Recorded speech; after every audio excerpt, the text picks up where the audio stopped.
Dhaggeeffattoota keenya kabajamoo amma oduu ijoo isin dhaggeessifna. YouTube keenya subscribe gochuudhaan akka nu hordoftan isin jenna.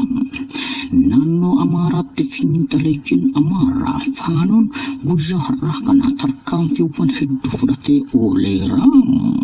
Fiinxaleeyyiin Faanoon guyyaa har'aa kanaan Gondarii fi naannoo isii keessatti ungura gabayaa guddaa yeroo kaayan konkolaattonni hedduun isaanii dhaabachuun maddi keenya achirraa nuuf mirkaneessee jira. Magaalonni naannoo Amaaraa Gondar irraa qabee hanga Matammaatti ganama har'aa irraa eegalanii guyyaa guutuu hamma sa'a kanaatti ungura magaalaa yeroo itti aansaniitiin jiran magaalonni hafanis wal duuka ka'aniitiin ungura jajjaba gaggeeffamaatiin jiraachuun isaa dhagahame. Ungurri guyyaa har'aa adeemsifamaatiin jiru kun guyyaa kaleessaa naannoo Amaaraa magaalaa Gondaritti waan labsameetiin jiruuf magaalaan Gondar yeroo har'aa kana ungura jajjaba keessummeessaa jiraachuun isaa dhagahame. Magaalota Gondaritti magaalonni dabalamee ungura cimaa yeroo ammaa kana gaggeessaatiin jiru. Waaree booda magaala Dabrasiinaatti fi naannoon ishees ungura cimaa jajjaba gaggeessaa jiraachuun isaa maddeen keenya eeraniiru. Magaalota kanneen keessaa Makalakayaa mootummaa federaalaatti fi Faanoon gamaa gamana qoruudhaan dhukaasa cimaa walirratti banaa jiraachuun isaa maddeen keenya achirraa nu dhaqqabee ibsaniitiin jiru. Faanoowwan magaalaa keessaatii fi baadiyyaa irratti wal gurmeessaniitiin dhukaasa ciccimaa dhukaasuudhaan daandiiwwan cufuudhaan gommaa fi wantoota garaagaraa aarsuudhaan magaalota naannoo Amaaraa magaalaa Gondar magaalaa Dabrasiinaa fa'aa keessatti yeroo ammaa kana ungura jajjaba godhaatiin jiraachuun beekame. Amma sa'aatii ammaa kana magaalonni Amaaraa hedduun isaa ungura kanatti dabalamuudhaan magaalaan Dabra Birhaan yeroo ammaa kana ungura cimaatii fi lola cimaa keessummeessaa jiraachuu maddeen keenya achirraa nuuf eeraniitiin jiru.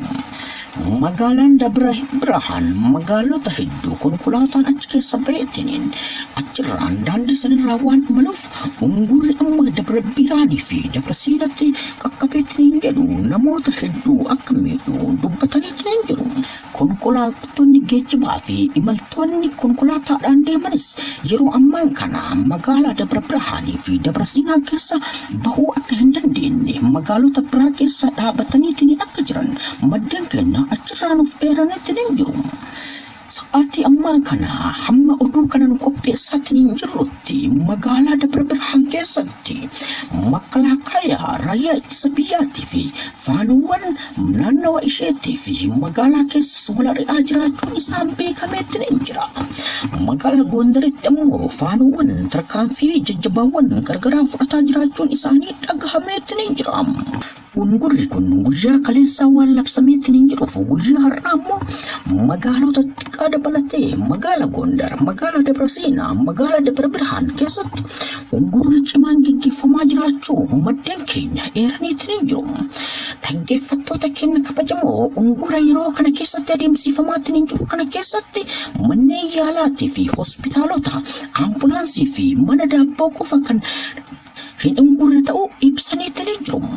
Fiinxaleeyyii Faanoo yeroo ammaa kana jiru walgaarreeffannaan Makalakayaa raayyaa ittisa biyyaa mootummaa federaalaatiin durfamuu fi Faanoowwan fiinxaleeyyii naannoo Amaaraa liyyuu Amaaraa dabalateetiin yeroo ammaa kana unguraa fi lola cimaa baadiyyaa fi baraha isaanii keessatti adeemsifamaa jiraachuun isaa dhagahame. Ungurri guyyaa har'aa magaalaa Gondarii fi naannawa ishee magaalaa Matammaa akkasumas magaalaa Dabrasiinaa fi magaalota akka Dabra Birhaan keessatti ungurri guyyaa har'aa jajjabni godhamaatiin oole kun guyyaa boruus akka itti fufu fiinxaleeyyiin Faanoo ajajaan isaanii guyyaa har'aa kana ibsa miidiyaawwan isaanii karaa biyya alaatiin jiruu fi sooshaal miidiyaa karaa feesbuuk isaaniitiin ibseetiin jira. Mootummaan federaalaa humna biraa dabalataan yoo itti fe'eetiin hin jedhin naannoo sanitti uummataa fi magaalota naannoo san jiran irratti hubaatii guddaa fiinxaleeyyiin Faanoo akka geessan eeraniitiin jiru. faanoon biyya alaatii fi biyya keessaa wal ijaaruudhaan yeroo ammaa kana magaalaa Gondar, Dabra Seenaa, Dabra Birhaanii fi magaalota biraas dabalateetiin umurri hedduun gaggeeffamaa jiraachuun dhaga'ame. Magaalonni akka Bahar Daaris guyyaa burii akka itti fufan dhaamsa isaanii faanoon dabarsuu jiraachuu dhaga'amaatiin jira. Kanaafuu mootummaan federaalaa humnoota dabalataan garasitti fe'eetiin waan kana yoo dhaabsin rakkoon cimaan akka naannoo san mudatu ibsaniitiin jiru.